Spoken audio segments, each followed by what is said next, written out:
Okay तो भाई survival series 2025 का फाइनल बैटिंग ऑड्स निकलकर सामने आ चुका। आज की वीडियो के अंदर मैं आपको सारा कुछ बताने वाला हूँ। साथ ही भाई रॉयल रंबल विनर के बारे में बताने वाला हूँ। 2026 का कौन सा रेसलर रॉयल रंबल विन करने वाला उसके बारे में अपडेट निकलकर सामने है। इसके अलावा भाई बहुत सारा और भी टॉपिक के बारे में डिस्कस करने वाला है। तो आइए हम शुरू करते हैं। उससे पहले सारे लोग चैनल को सब्सक्राइब कर दीजिए। तो सबसे पहले बात करते हैं सर्वाइवल सीरीज वार गेम के बारे में। तो देखो भाई वार गेम का जो मेन मैच होने वाला उसका विनर ब्रॉक लेसनर का टीम होने वाला, ये चीज पहले से कंफर्म हो चुका है। मतलब भाई बैटिंग ऑड्स में ये टीम फेवरेट है। तो मेरे ख्याल से भाई मेरे को ये लगता है भाई यही टीम विन करने वाला, ब्रॉक लेसनर का फाइनली टीम वार गेम को विन कर जाने वाला। साथ ही साथ अगर हम लोग वुमेन्स के वार गेम के बैटिंग ऑड्स के बारे में बात करें तो यहाँ पर भाई बैटिंग ऑड्स जो है वो मतलब बेसिकली बे फेस टीम की तरफ यहाँ पर इशारा कर रहा है। तो बेसिकली यहाँ पर रिया रिप्ली, एजे ली और सार्लोट फ्लेयर का टीम यहाँ पर फाइनली विन करने वाला। बाकी दिन इसको नेक्स्ट अगर हम लोग स्टेफनी और निकी बेला के मैच के बारे में बात करें तो इस मैच के अंदर बैटिंग ऑड्स करेंटा में यहाँ पर मतलब स्टेफनी के फेवरेट में है। तो यहाँ पर मतलब मेरे ख्याल से स्टेफनी ही विन करने वाला है। बाकी भाई डॉम के मैच को लेकर मुझे सबसे ज्यादा अभी करेंटा में कंफ्यूजन है, पर हाँ बैटिंग ऑड्स अभी करेंटा में डॉम का फेवरेट में यहाँ मतलब यहाँ पर भाई डॉम का टीम ही विन करने वाला है। तो देखो भाई बैटिंग ऑड्स हमेशा तो भाई सारा करेक्ट नहीं होता, पर हाँ 90 to 95% करेक्ट होता। तो मैं जो बेसिकली डॉट कर रहा हूँ थोड़ा सा डॉम के मैच को लेकर कर रहा हूँ, बाकी किसी मैच के अंदर मैं नहीं कर रहा हूँ। वैसे बाकी आगे बात कल तुम लोग WXM के बारे में। आज थोड़ा सा भाई आराम से बात करेंगे WXM के बारे में। बेसिकली भाई WXM वालों ने भाई एक नया टाइटल को लॉन्च किया है, WXM हैवीवेट टाइटल। ऑब्वियस सी बात है भाई, अगर कोई भी रेसलिंग कंपनी को आप स्टार्ट करते हो तो सबसे मेजर चीज होता है आपको एक वर्ल्ड टाइटल उस कंपनी के लिए लाना पड़ता है। तो बेसिकली भाई WXM का वर्ल्ड टाइटल अब फाइनली इंट्रोड्यूस हो चुका है। पर हाँ भाई जो बात है WXM के लिए, अगेन मैं वही बात को बोल रहा हूँ, अगर आप कोई धंधा अगर शुरू करते हो तो आपको बेसिकली उसका प्रचार सबसे पहले करना होता है। घूर फिरा कर भाई बात वहीं पर आ जाता है। WXM वाले भाई हर एक हफ्ता एटलीस्ट एक शो नहीं करवा पा रहे पूरे इंडिया के अंदर, एटलीस्ट एक शो करवाना चाहिए। साथ ही साथ भाई सबसे बुरा चीज है कि भाई किसी को WXM के बारे में पता ही नहीं है। बेसिकली भाई इनको कोलैब करना चाहिए बहुत सारे यूट्यूबर के साथ, बहुत सारे बॉलीवुड सेलिब्रिटी के साथ। मुझे पता है कि भाई इनके पास पैसा नहीं, तो एटलीस्ट भाई सोशल मीडिया इन्फ्लुएंसर के साथ ये कोलैब कर सकते हैं, उनका कंट्रोवर्सी वगैरह करवा के WXM के अंदर मैच वगैरह करवा सकते हैं। तो कुल मिलाकर बात ये भाई मेरे ख्याल से अभी फिलहाल के लिए WXM एक फ्लॉप प्रोजेक्ट हो। मेरे ख्याल से इंडिया के अंदर कभी सक्सेसफुल होगा ही नहीं। वैसे ऑब्वियस सी बात है भाई बहुत सारे मैचेस वगैरह को ऑफिशियल करवा रहे हैं, बहुत सारे शो को भी ऑफिशियल करवा रहे हैं, पर मेरे ख्याल से 1-2 महीना में सिर्फ एक शो करते हैं। तो भाई ऐसे थोड़ी काम चलेगा। अगर इनको इंडिया के अंदर चमकना है तो भाई इनको एक परफेक्ट स्टोरी लाइन सबसे पहले चाहिए, इनको मोटा इन्वेस्टमेंट चाहिए, इनको भाई थोड़ा सा पॉपुलैरिटी चाहिए, लोग एटलीस्ट इनके शो को देखे जाने। तो देखो भाई ऐसा नहीं कि भाई इंडिया बहुत ज्यादा गरीब कंट्री है, अगर आप किसी भी चीज को अगर आप बेचोगे तो भाई बिकेगा। जैसे यहाँ पर भाई बहुत सारे सिंगर का जब शो आता है तो 1 लाख लोग भाई टिकट लेकर आते हैं। तो बेसिकली मेरा भाई WXM के लिए बेसिकली यही चीज करना है कि आप अपने प्रोडक्ट को थोड़ा सा और बढ़ाइए, आप ज्यादा शो करवाइए, आप सेलिब्रिटी या फिर भाई यूट्यूबर के साथ मतलब कोलैब कीजिए, ताकि ज्यादा से ज्यादा लोग का भाई आपके तरफ अट्रैक्शन हो। आपके प्रोडक्ट को कोई जानता ही नहीं तो भाई आपका प्रोडक्ट को कोई खरीदेगा कैसे? सबसे पहले मार्केटिंग होना चाहिए। वैसे बाकी आगे बात करते हैं अंद्रादे के बारे में। तो भाई अंद्रादे 2024 के अंदर WWE कंपनी के अंदर आए थे। तो अंद्रादे क्यों WWE कंपनी के अंदर आए थे? अंद्रादे ने खुद इस बात को रिवील किया तो कर दिया कि बेसिकली सिर्फ वो सार्लोट फ्लेयर के लिए आए थे, पर जैसे सार्लोट फ्लेयर के साथ उनका ब्रेकअप वगैरह सारी चीजें हो गया,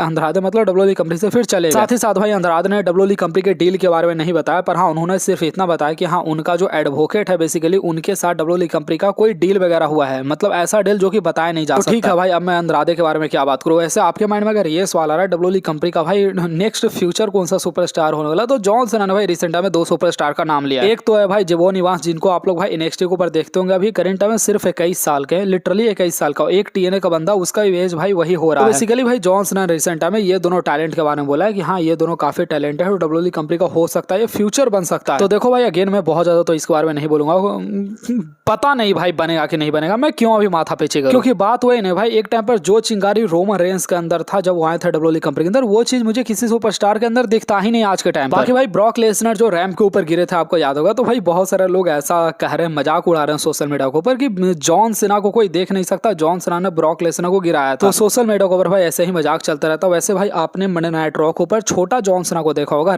मतलब डॉम के सामने एक छोटा जॉन सीना आया था। तो उसी तरीके से भाई लास्ट टाइम 2018 के अंदर में छोटा डैनियल ब्रायन भी देखने को मिले थे। इसके अलावा भाई छोटा अंडरटेकर, छोटा गोल्डबर, भाई बहुत सारे कॉपी रेसलर का हमें देखने को मिल चुका है पहले। वैसे आप लोग ये लाना का फोटो देखो भाई, कोई कहेगा कि लाना प्रेग्नेंट है, अब वो माँ बनने वाली है, भाई कोई नहीं कहेगा। वैसे बाकी आगे बात करते हैं CM पंक के बारे में। तो भाई CM पंक से इंटरव्यू के अंदर पूछेगा कि जॉन सीना का आखिरी अपोनेंट आप किसको देखते हो, तो CM पंक ने कहा मैं खुद को देखता हूँ। बाद में CM पंक बोले कि नहीं भैया अब तो कम्पीट नहीं कर सकते जॉन सीना के साथ, ऑलरेडी वो कम्पीट कर चुके, तो अब वो गुंथर को देखते हैं। तो बेसिकली भाई सारे लोग अभी करंट है गुंथर को ही सपोर्ट कर रहे हैं। वैसे बाकी आगे बात करते हम लोग ESPN के बारे में। तो भाई मैं आपको बताया था ESPN वाले भाई WWE कंपनी से कितना गुस्सा रहता है, उन्होंने रेसल पलूजा का 0 स्टार रेटिंग दिया था। अभी बेसिकली भाई ESPN भाई अब करंट में खुश हो चुका है। WWE वाले सर्वाइवल सीरीज वगैरह करा रहे हैं ना, उसके बाद भाई बहुत ज्यादा ये ESPN वाले बेसिकली भाई खुश हो चुके हैं। उन्होंने अपने रिसेंट टाइम में स्टेटमेंट में दिया कि अगले साल रेसलमेनिया होने वाला, उसके लिए बहुत ज्यादा एक्साइटेड है। यूरोप के अंदर भी कुछ टूर वगैरह करवाने वाले अगले साल। आगे बात करते हैं अपने ट्रैवल चिप रोमन रेंज के बारे में। तो भाई अगला साल का रॉयल रंबल कौन सा सुपरस्टार विन करने वाला, अगर आपके माइंड में ये सवाल आ रहा है तो भैया रोमन रेंज का ही नाम निकल कर सामने आ रहा है। रिपोर्ट के अकॉर्डिंग भाई अगले साल का royal rumble basically Roman Reigns win करने वाला, ऐसा सारे न्यूज चैनल वाले अभी से ही पब्लिश करना चीज को शुरू कर दिया। तो देखो भाई मैं 100 बार एक ही चीज को बोल चुका कि डब्ल्यूडब्ल्यूई कंपनी भाई अभी करंट टाइम मैं सैड हो गया, डब्ल्यूडब्ल्यूई कंपनी के अंदर कोई भी स्टोरी लाइन नहीं वर्क कर रहा, पर डब्ल्यूडब्ल्यूई कंपनी के पास करंट टाइम में कोई ऑप्शन, अगर डब्ल्यूडब्ल्यूई कंपनी को चलाना है तो उनके पास सिर्फ एक लौता ऑप्शन रोमन रेंज है। अगर वो रोमन रेंज को मेन स्टोरी लाइन के अंदर रखेंगे तो डब्ल्यूडब्ल्यूई कंपनी भाई बहुत अच्छे फ्लो में चलेगा। मैं बेसिकली इस बात को लेकर दुखी हूं कि डब्ल्यूडब्ल्यूई कंपनी भाई कोई भी नए सुपरस्टार को पैदा नहीं कर पा रहा, पर डब्ल्यूडब्ल्यूई कंपनी के पास भाई कोई भी उपाय नहीं। अगर रोमन रेंज जैसा सुपरस्टार अगर डब्ल्यूडब्ल्यूई कंपनी को छोड़ देता है, इनफैक्ट डब्ल्यूडब्ल्यूई वाले 2025 के अंदर रोमन रेंज का बहुत कम यूज की, तो डब्ल्यूडब्ल्यूई कंपनी का क्या हुआ आपको पता है। इनफैक्ट भाई एक न्यूज चैनल वाले ये सब सारा फोटो को शेयर किया था जो आप लोग स्क्रीन के ऊपर देख रहे हो, बता रहे थे कि किसको अगर डब्ल्यूडब्ल्यूई किसी को देखना तो 2023 का डब्ल्यूडब्ल्यूई देख लो। और अगर हम लोग सच में देखें तो भाई वाकई में 2023 के अंदर डब्ल्यूडब्ल्यूई का भाई कितना कमाल का था आपको पता होगा भाई। पूरा ब्लड लाइन सोलो सी और रोमन रेंज जिमी उसो का फाइट हुआ करता था। रोमन रेंज उस टाइम पर कोडी रोड्स को हराया था। तो बेसिकली भाई 2023 के अंदर डब्ल्यूडब्ल्यूई कंपनी भाई कितना कमाल का था, मेरे ख्याल से भाई मेरे से बेहतर आप जानते होंगे। तो डब्ल्यूडब्ल्यूई कंपनी के पास एक ही उपाय है, डब्ल्यूडब्ल्यूई कंपनी को भाई अगर सस्टेन अगर करना है तो उनके पास एक ही उपाय, उनको रोमन रेंज को भाई अगले साल का रॉयल रंबल विन करवाना होगा। सबसे परफेक्ट यही ऑप्शन है। भाई डब्ल्यूडब्ल्यूई कंपनी किसी और सुपरस्टार में से किसको जिताएगी, मेरे पास मतलब कोई ऑप्शन भी नहीं। जॉन सीना रिटायर हो रहे हैं, सीएम पंक डब्ल्यूडब्ल्यूई चैंपियन बन चुके हैं, सेथ रॉलिंस भाई आने नहीं वाले, ब्रॉक लेसनर ऑलरेडी कई बार भाई वो मतलब टाइटल को विन कर चुके हैं, सैमी ज़ेन को डब्ल्यूडब्ल्यूई वाले क्यों फालतू में जिताएंगे, गुंथर को क्यों फालतू में जिताएंगे। तो मेरे ख्याल से भाई रोमन रेंज है करंट में सबसे अच्छा ऑप्शन है अगले साल का रॉयल रंबल को विन करने के लिए। मतलब 90% चांस है रोमन रेंज ही विन करेंगे। वैसे मैं सही बता रहा हूँ, ये चीज को कभी मैं सोचता हूँ तो मैं सुन हो जाता हूँ भाई। डीन अम्ब्रोज को अगर आप एडब्ल्यू कंपनी के अंदर देखोगे भाई आज के टाइम पर भी हर एक शो के अंदर प्रॉपर मैच रेसल करते हैं। इनफैक्ट आप लोग ये जो तस्वीर देख रहे हो ये डीन अम्ब्रोज का कल के दिन एडब्ल्यू कंपनी के अंदर मैच का था। मतलब समझो भाई जहां रोमन रेंज पूरे साल के अंदर 6 मैच रेसल कर रहे हैं, वहीं डीन अम्ब्रोज हर एक हफ्ता एक मैच रेसल कर रहे हैं। तो डीन अम्ब्रोज अपने तरफ से भाई बहुत ज्यादा मेहनत कर रहे हैं। वैसे भाई अभी करंट टाइम में समोआ जो के पास 2-2 टाइटल आ चुका है। भाई एक टाइटल एक कब विन किए थे मुझे खुद नहीं याद है, पर हाँ अब करंट टाइम में समोआ जो के पास 2-2 टाइटल आ चुका है। तो एडब्ल्यू कंपनी अभी करंट टाइम भाई काफी अच्छा काम कर रहा है। देखो मेरे को जो पर्सनली फील होता है ना भाई, सिर्फ डब्ल्यूडब्ल्यूई कंपनी या फिर एडब्ल्यू कंपनी नहीं भाई, पूरे रेसलिंग वर्ल्ड के अंदर करंट टाइम में रेसलर का बहुत ज्यादा कमी है। अगर हम लोग 90s या फिर 2000 के टाइम पर अगर हम लोग दौर का याद करें तो भाई 2000 के टाइम पर कितने सुपरस्टार हुआ करते थे, Kurt Angle, Brock Lesnar, Randy Orton, Goldberg, Rock हो गए, स्टोन कोल्ड हो गए, क्रिस जेरिको हो गए भाई, मतलब इनफाइनाइट रेसलर, विक्सो हो गया। आज के टाइम पर भाई इतने रेसलर, इतने अच्छे रेसलर है ही नहीं। सिर्फ मैं डब्ल्यूडब्ल्यूई कंपनी का नहीं बात कर रहा, एडब्ल्यू कंपनी भाई मतलब अच्छे रेसलर को बना नहीं पा रही। दोनों कंपनी का भाई हालत बहुत ज्यादा खस्ता चल रहा है। और अगर ऐसा चलते रहा तो मैं सही बता रहा हूँ भाई अगले 10 साल भी डब्ल्यूडब्ल्यूई कंपनी नहीं चलेगा, डब्ल्यूडब्ल्यूई कंपनी बंद हो जाएगा। क्योंकि डब्ल्यूडब्ल्यूई कंपनी रोमन रेंज कुछ और सुपरस्टार की वजह से चल रहा है। ये सारे सुपरस्टार भाई अगर मतलब अगर रिटायर हो जाते हैं फिर डब्ल्यूडब्ल्यूई कंपनी को छोड़ देते हैं तो मेरे ख्याल से रेसलिंग वर्ल्ड का क्रेज ही खत्म हो जाएगा। तो डब्ल्यूडब्ल्यूई कंपनी को भाई इसके ऊपर जरूर कुछ ना कुछ करना चाहिए। बाकी भाई आज का वीडियो इतना ही, तो भाई आप लोग अपना थॉट कमेंट में बता सकते हैं। वीडियो को लाइक करके चैनल को सब्सक्राइब कीजिएगा।